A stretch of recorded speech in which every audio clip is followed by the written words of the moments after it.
Allah qəbul edir.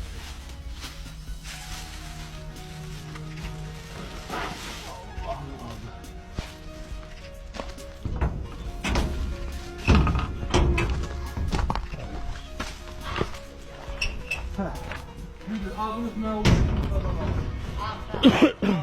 Allah size ömür versin. Allah'tan sağ olun. Size Sağ ol. erzak, et getirmişik. Maddi desteğiydi. Niye yere koydunuz? Allah eksik Allah şuna gel şuraya özüm koy. Yere koymadınız. Vuruyor da insan. Adam hürmetle yanaşa çöreğe. Ay. 40 dəfə yardımını istəyirsiniz. Gəldiyiniz yardımınızda vurub atdan çıxardır. Nerede getirsen Taş buranı. Lebiyo mən qoy ləyəksiz olum. Bu mənim ləyəqim olmasın. Çöreği əlində saxlamağı bilmirsən. Yerə qoy. Yerə qoydun. Olmaz. Allah.